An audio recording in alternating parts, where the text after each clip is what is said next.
Chapter 1. The Weight of Glass Eyes. The dawn light hit the crystallized trees first, turning them into silver chimes that sang in the morning wind. I stood at the lead wagon's rail, one hand gripping the worn wood, the other marking tallies in the supply ledger. 43 people, 22 wagons. Enough food for 6 more days if we rationed carefully. 7 if I could convince Father to skip his evening wine. Behind me, someone stumbled over a tent rope. Kieran, probably. My younger brother had never learned to watch where he was walking. Liv, the Dyad wants to know if we're breaking camp soon. My brother's voice carried that perpetual note of amusement. Nothing ever worried him. Tell them another hour. I marked the final count and closed the ledger. We need to repack the 3rd wagon. The weight distribution is off. You could just tell them yourself. Kieran leaned against the rail beside me. They're right over there. I followed his gaze.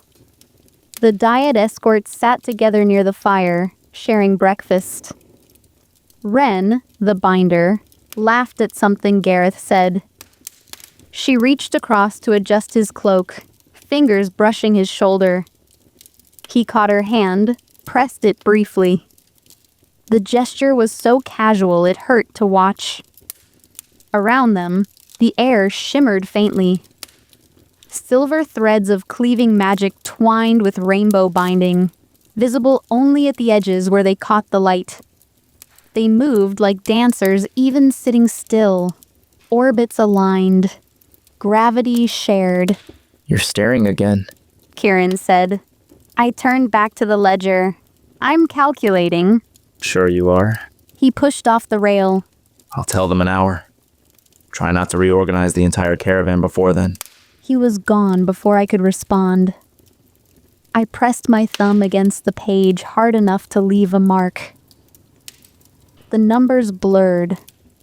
I blinked until they came back into focus, then started checking them again. The Merchant Guild in Kelmar would want verification. Father would present these figures as his own work. That was fine. He was better with clients than I was. The glass man stood 50 yards from our camp, frozen mid-stride on the ancient road. Morning light turned him into a beacon, every crystalline facet catching fire. His mouth was open in what might have been a battle cry or a scream. One hand reached forward, fingers splayed. The other gripped the remains of a sword, the blade long since crumbled to rust. No one knew his name anymore. No one knew how long he had been walking this road. The cleaver had crystallized here decades ago, maybe centuries. Now he was a landmark, a warning, a beautiful, terrible monument to what happened when order consumed everything. I had studied his face the night before by firelight, trying to read the expression locked in glass. Was he afraid when it happened? Did he feel the ash accumulating, the silver spreading through his blood, his joints stiffening with each use of magic? Or had he welcomed it, chosen it, decided this frozen moment was worth an eternity? The journals never said. The histories only recorded that glassmen served the living by repelling monsters, their auras of pure order creating safe zones where chaos could not exist. Practical, functional, the perfect end for a cleaver. I wondered if he could still think in there. Harrow. Master Torvin, our head guard, waved from across the camp. I closed the ledger and climbed down from the wagon, my boots hitting the packed earth with a familiar thud. The scarred territories stretched around us, a landscape that had been dying slowly for 150 years. The grass grew in patches of normal green and impossible violet. trees twisted at odd angles, their trunks spiraling like corkscrews. In the distance, a section of forest had been flash-petrified during some long-ago outburst, creating a maze of stone branches that sang when the wind passed through them.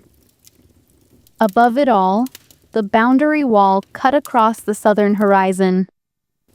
Black stone and ancient magic, manned by thousands of dyad pairs, holding back the deadlands where the seed had struck and reality had broken. "Third wagon needs repacking," I said when I reached Torvin. "Tell Cassian the weight is too far forward. We'll lose an axle before noon." Torvin nodded, his weathered face creasing. Anything else? "How much wine did Father have last night?" 2 bottles. "Were they the expensive ones?" Yes. I closed my eyes briefly. We would need to make up the cost at Kelmar. That meant pushing for better rates on the spice contracts. Father was charming, but charm only worked when your numbers were solid. I would need to prepare 3 different pricing strategies, practice the negotiations, anticipate counteroffers. "Thank you, Torvin." I opened my eyes. "We break camp in an hour." He left. I stood alone in the center of organized chaos, watching people dismantle tents and harness horses. Everyone moved with efficient purpose. We had been making this run twice a year for 5 years. Most of the crew could pack in their sleep. I should have been helping. Instead, I watched Ren and Gareth. They were sparring now, a safe distance from the wagons. Gareth's sword moved in precise arcs, channeling cleaving magic that made the air crack with each strike. Ren danced back, weaving barriers of binding that shimmered like oil on water. When his blade hit her shield, both magics flared, creating a flash of silver and rainbow that left after images burned across my vision. They were beautiful. Not just individually, though they were that. Beautiful in how they fit together, how his strikes set up her counters, how she knew exactly where he would move before he moved. They had been paired for 3 years, Ren had told me once. 3 years of sharing ash and ink, of transferring magic through touch and breath and intimacy. 3 years of becoming one unit, one weapon, one story. I wanted that so badly my chest hurt. First positions. Torvin called. The camp exploded into final preparations. I forced myself to move, checking each wagon in sequence, verifying loads and harnesses and wheel integrity. The work was meditative. I knew every sound a properly secured cart should make, could tell from the creak of wood whether weight was distributed correctly. At the 5th wagon, I found Mira struggling with a rope knot. "Here," I took the rope from her hands. "If you cross it this way first, it won't slip." "I'm sorry, I should know how to do this by now." Mira's face flushed. "You must think I'm useless." "You're learning." I finished the knot and moved to the next tie-down. "How are your children?" "Better. Thank you for asking. The medicine you bought in Harford worked. I know it was expensive." "It's fine. I had covered the cost from my own savings, the small amount Father allowed me to keep from salary. The guild would have reimbursed us eventually, but eventually meant after we returned to port, and Mira's daughter had needed treatment immediately. The calculation had been simple. I'm glad she recovered." "You're too kind, Liv. Really. I don't know what we'd do without you." I smiled because it was expected and moved to the next wagon. People said things like that often.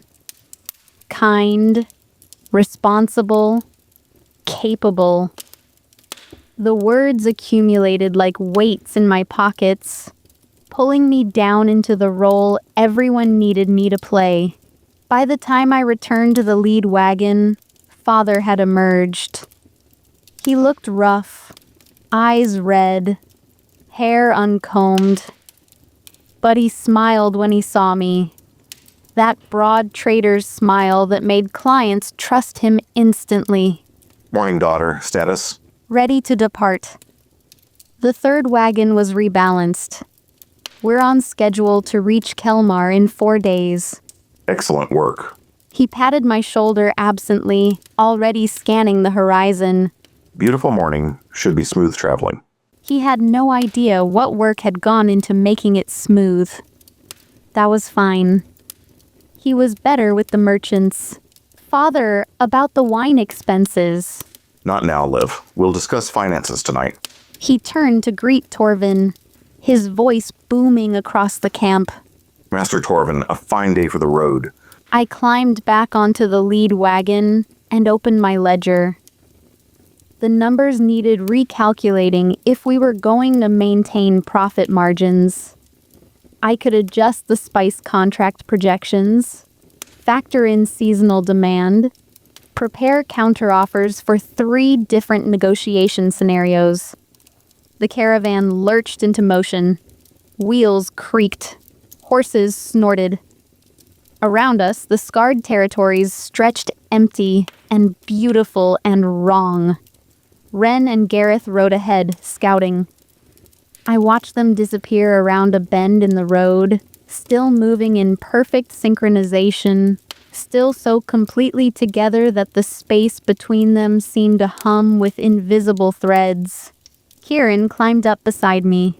You know they're just people, right? Not some fairy tale romance.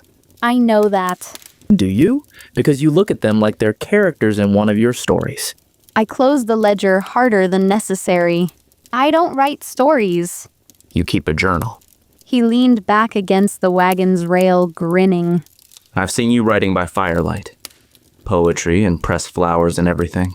That's private. It's adorable is what it is. His grin widened. My sister, the secret romantic. Father would die laughing. Father doesn't need to know about it. Relax, I'm not telling anyone. Kieran's expression softened. But Liv, you know this is your life, right? The caravan, the numbers, eventually marrying whatever merchant's son Father picks. This is real. Those two, He nodded toward where the dyad had disappeared. that's different. They're mages. That's not our world. I know that. I'm not sure you do. He was wrong. I knew exactly what my life was. Practical, useful, predictable, safe. The future stretched ahead like a road I had already traveled. Every step mapped, every outcome calculated. I would inherit the business. I would marry for alliance. I would have children and teach them to run caravans and calculate profit margins before they learned to dream. It should have been enough. It was more than most people had. Kieran eventually wandered off. I opened the ledger again, forcing myself to focus on numbers instead of the empty horizon where 2 people moved like magic made manifest. The morning passed in routine. We stopped once to rest the horses. I rechecked supplies, verified wheel integrity, settled a minor dispute about water rations. Everything functioned smoothly because I made it function smoothly. Midday brought us to a ruined city. Pre-fall architecture, stone buildings that had stood for centuries before the seeds struck, and chaos had rolled across the world like a tsunami. Most of the structures had collapsed into rubble, but a few stood intact. Windows empty, walls covered in creeping vines that grew in colors nature never intended. The road curved through the ruins. We had taken this path a dozen times. It was safe, or as safe as anything got in the scarred territories.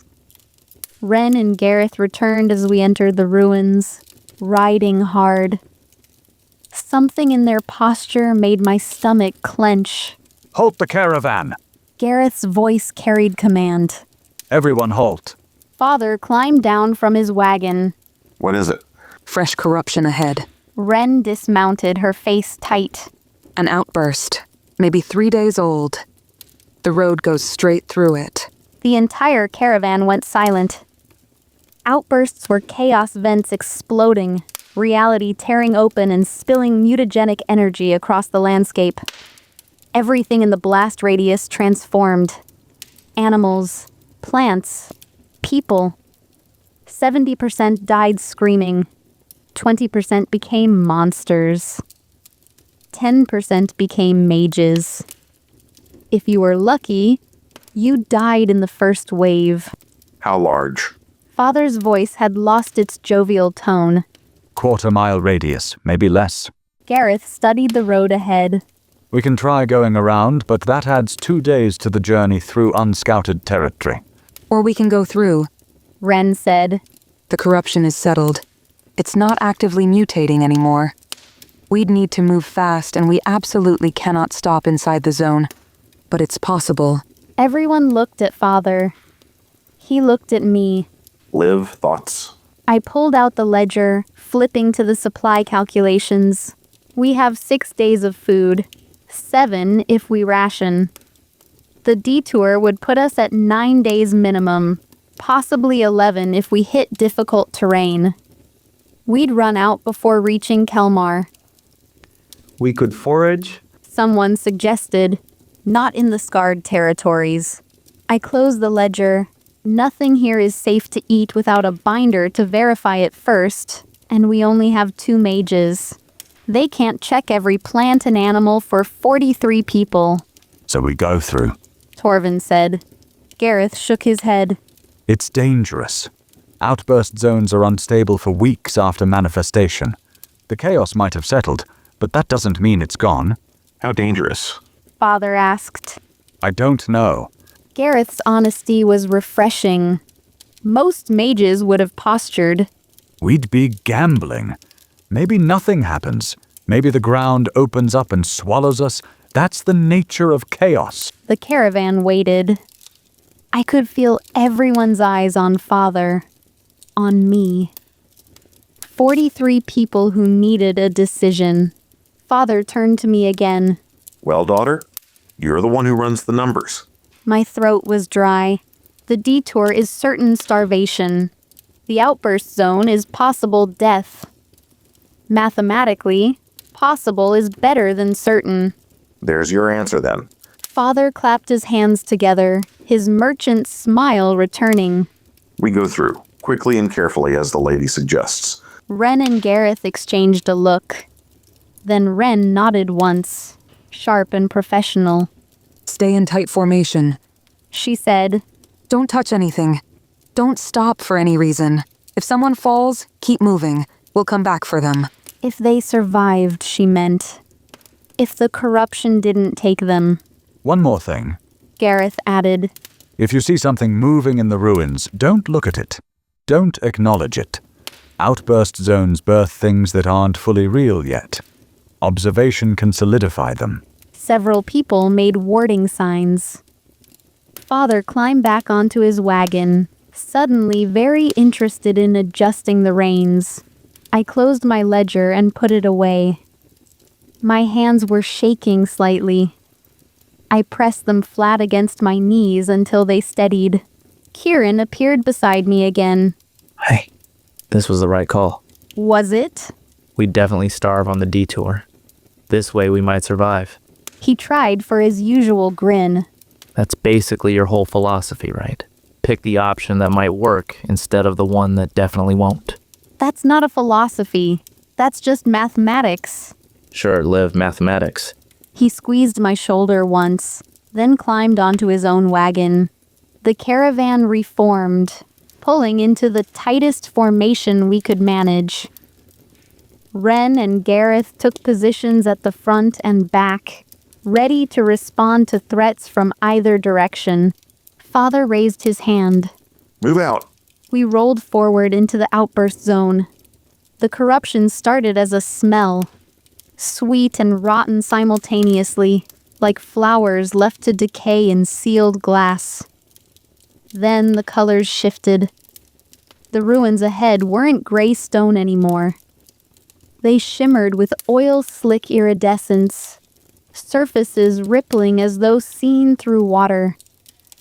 The grass alongside the road grew in spirals, each blade twisted like a corkscrew. Something that might have been a tree pulsed with internal light, its bark transparent enough to show the sap flowing underneath. Eyes forward. Ren called. Don't look at the details. I looked anyway. I couldn't help it. The corruption was horrifying and mesmerizing, reality twisted into shapes that shouldn't exist.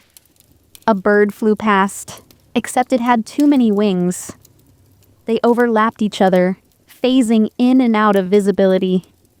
The wagons creaked. Horses snorted nervously. We moved at the fastest speed the carts could manage, wheels bouncing over uneven ground, everyone gripping their seats. Something moved in the ruins to our left. I caught it from the corner of my eye. A shape that was almost human but stretched too long, limbs bent at impossible angles. It watched us pass with too many eyes arranged in spirals. I didn't look directly at it. Neither did anyone else. The shape flickered, uncertain, half real. After a moment, it faded back into the ruins. Quarter way through. Gareth called from the back. Keep moving. My heart hammered against my ribs. I focused on breathing steadily, on keeping my hands relaxed on the wagon's rail. This was fine. We were moving fast.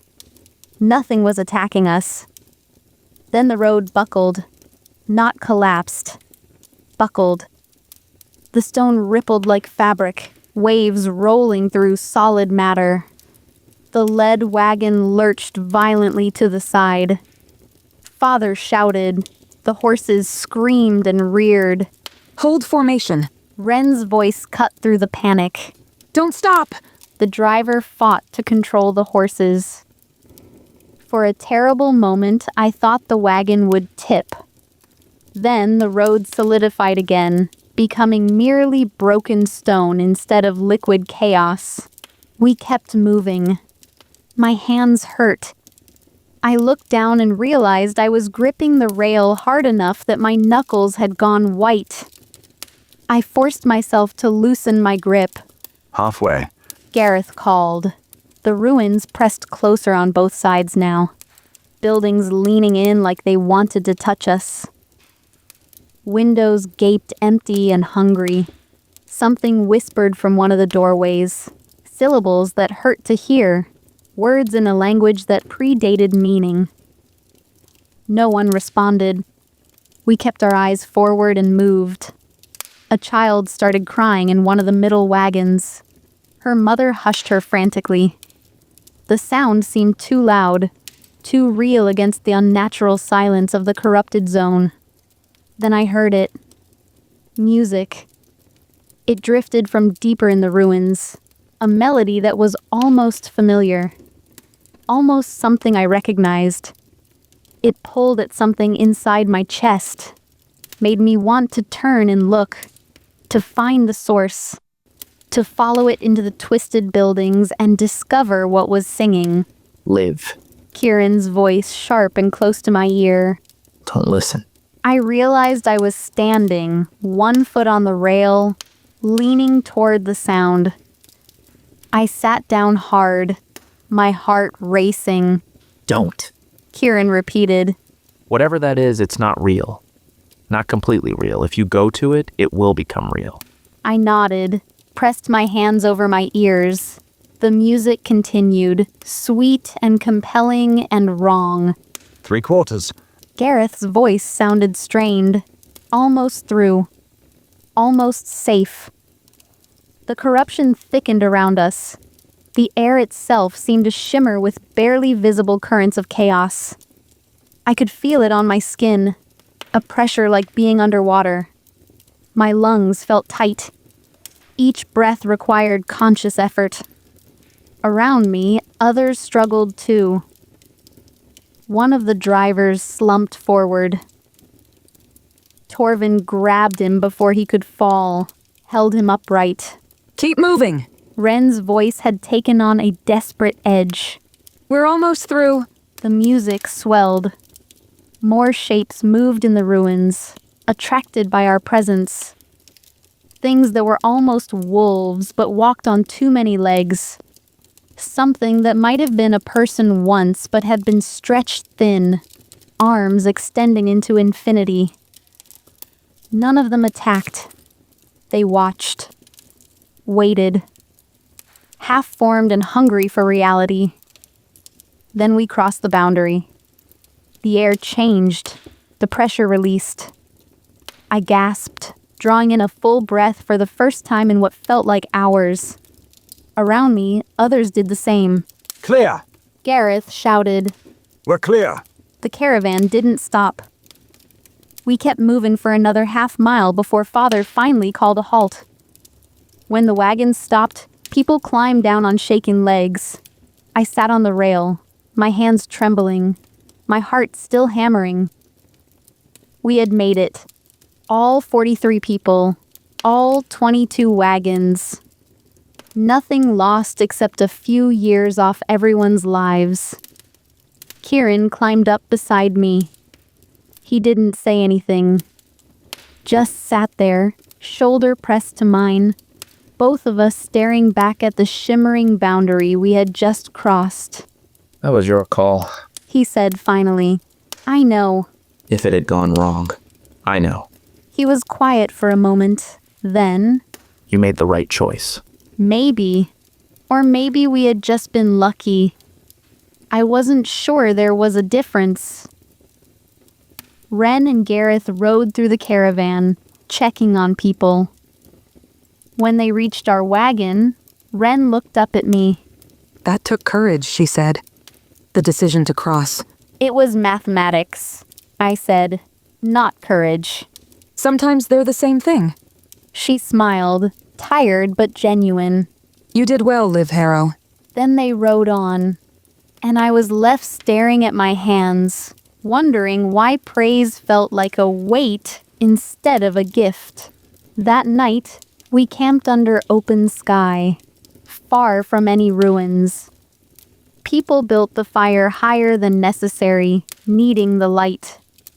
Conversations stayed quiet and subdued. I sat apart from the others, my journal open on my lap, trying to find words for what we had experienced. The corrupted city, the shapes that watched, the music that called. None of it fit into sentences. Finally, I gave up trying to describe it. Instead, I wrote, "Today I chose possible death over certain starvation for 43 people. Everyone says I made the right choice. So why do I feel like I'm drowning?" I closed the journal before anyone could see. Across the camp, Ren and Gareth sat together by the fire. His head rested on her shoulder. Her hand traced lazy patterns on his arm. They didn't speak. They didn't need to. I watched them for a long time, memorizing the way two people could fit together so perfectly that the boundaries between them blurred. Then I looked away, back toward the glass man we had passed that morning. He stood eternal on his road, frozen mid-stride, reaching for something he would never touch. Beautiful, terrible, perfect in his crystalline prison. I wondered again if he could still think in there. If he spent eternity conscious, trapped in a single moment, aware of everything but unable to move or speak or change. The histories called it a noble sacrifice. Service eternal. It looked like hell to me. But perhaps hell was better than dissolving into shrieking chaos. Perhaps being frozen forever was preferable to being nothing at all. The fire crackled. Someone laughed nervously.